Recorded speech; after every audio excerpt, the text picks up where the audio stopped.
Voilà un nouveau mot que j'ai introduit récemment, c'est le mot épigénèse. Je faisais de l'épigénèse sans le savoir, un peu comme M. Jourdain faisait de la prose sans le savoir.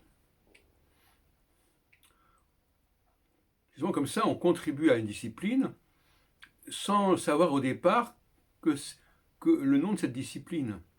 Et après, on se rattache.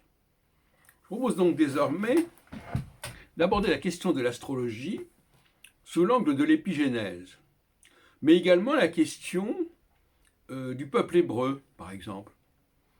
Voilà deux questions, puisque moi je me situe à la fois comme astrologue et comme théologien, deux questions qui sont liées au niveau épistémologique. Il y a une épistémologie de l'épigénèse, l'épigénétique. C'est à savoir que un groupe de gens, parmi d'autres groupes, peut trouver une spécificité particulière qui n'est pas propre aux autres groupes du même ordre, en raison d'une intervention, d'une intrusion. On pourrait prendre des exemples dans le domaine géopolitique. Par exemple, les Palestiniens, du fait de l'installation des Israéliens, des Juifs en Palestine, ont vu leur destin changer radicalement par rapport à ce qui se serait produit si cette installation n'avait pas eu lieu. On peut dire que les Juifs, qui étaient un peuple, à mon avis, spécifique, ont vu leur destin changer quand un certain Dieu, mais je n'emploie pas le mot Dieu autrement qu'en disant une puissance particulière. Je ne renvoie pas à un Dieu omniscient, etc. Un certain Dieu, parmi d'autres dieux d'ailleurs, a choisi de faire alliance avec eux, puisque c'est le mot qui est employé, de faire un alliage, si on préfère, avec eux. Et puis dans le cas d'astrologie, mais ce n'est pas un cas unique, effectivement, c'est l'alliance entre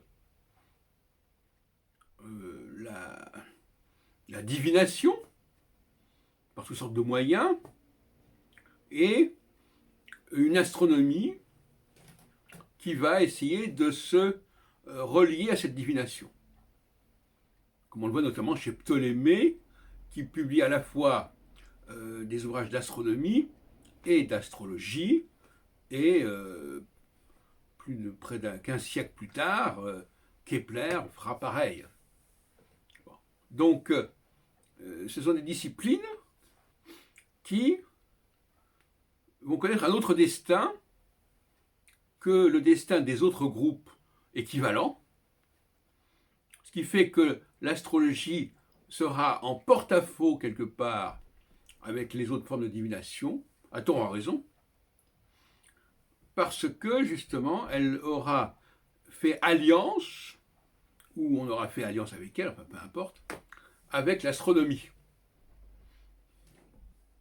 En tout cas, certains astronomes ont souhaité faire cette alliance. Ptolémée, par exemple, on ne peut pas comprendre l'œuvre de Ptolémée si ce n'est pas un astronome qui a souhaité venir vers les astrologues, leur apporter quelque chose qu'il semblait souhaitable de leur apporter. Voilà. À tort, à raison. À tort, à raison. Et notre humanité elle-même est dans l'épigénèse parce que ce qui est arrivé aux Juifs a des répercussions sur l'ensemble de l'humanité.